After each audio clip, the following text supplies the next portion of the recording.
Okay, guys, we are back with Operation Dark Horizon, and this is episode 3.2, the U.S.S.R.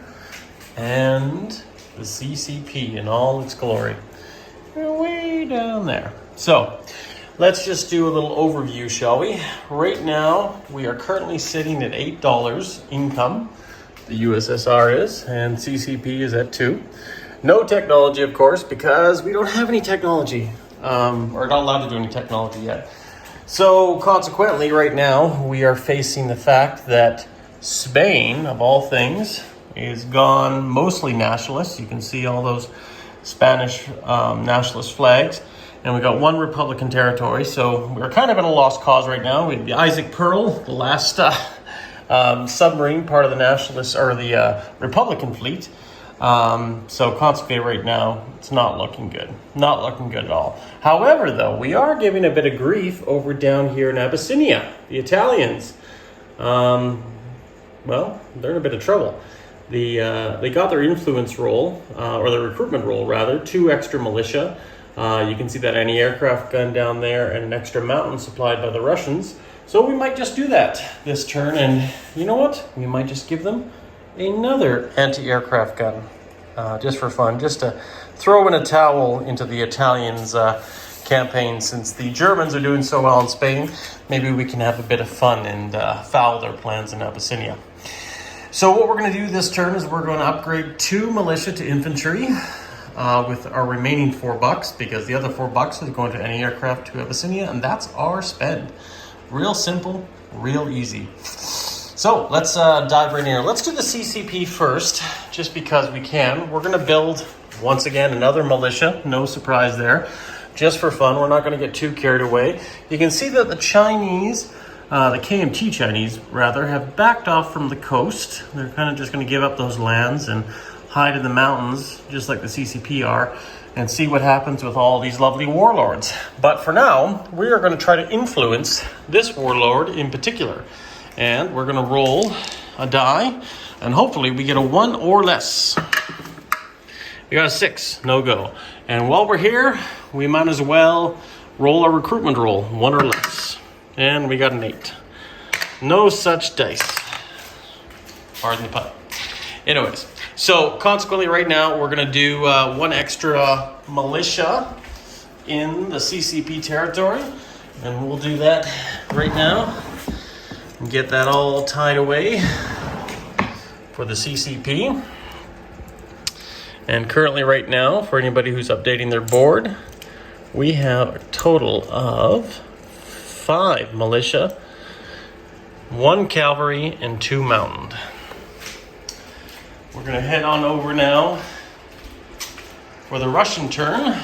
We have our Lend-Lease, which we might as well get out and over with too as well. Going down here to Abyssinia. So they have another anti-aircraft gun.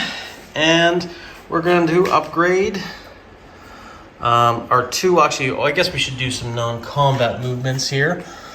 Just for fun.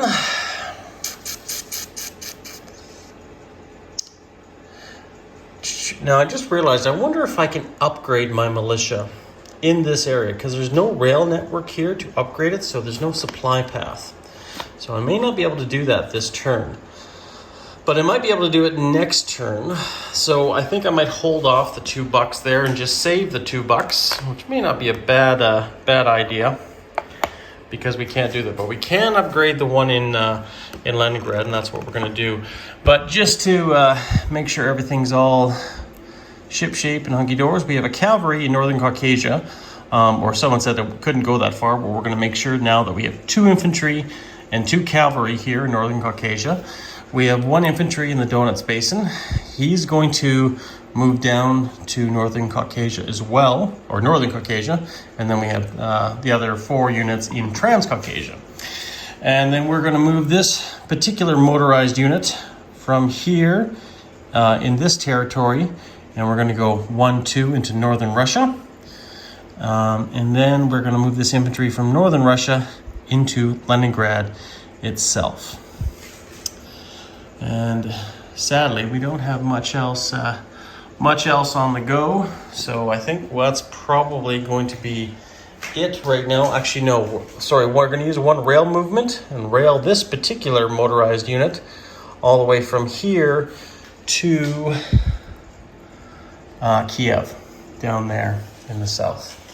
And that one motorized unit is going to go there. And actually, since we got two rail movements, let's take this one from Stalingrad, rail it up to Smolensk. So we have one light armor, one infantry, two motorized, and a fighter in both Smolensk and Kiev. So that's what we have going on there. We're going to upgrade this infantry here in Leningrad. We're going to save our $2 just because I think we have that supply path issue, which is no big deal. Now, here we'll do some rolls. We are going to roll a recruitment roll for the Spanish nationalists since there's not much we can do. We're looking for 4 or less. Look at that, we got a 1. Well, honky dory, isn't that just awesome? You know what, I think what we'll do, we'll take 2 militia.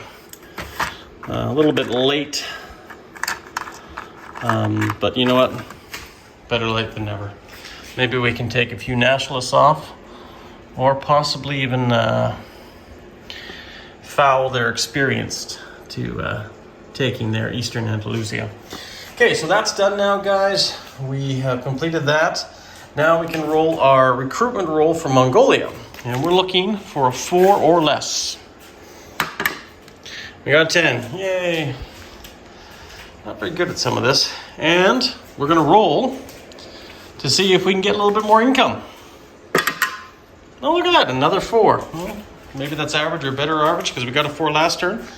So Russian money goes now up to $12. With the 2 we already have, we're going to collect a total of $14 this turn, everybody. And that is it, guys. That is it. $14 to the coffers for the Soviets. And then we'll clean this all up later. Yeah, we'll just have to wait and see what happens next. I'm going to pass this on now to Wintermute. Check out his channel and the Japanese. And we'll see if these frisky Japanese decide to attack some warlords or take a lovely invite to some new territory in Western China. Take care, guys, and we'll see you all very soon.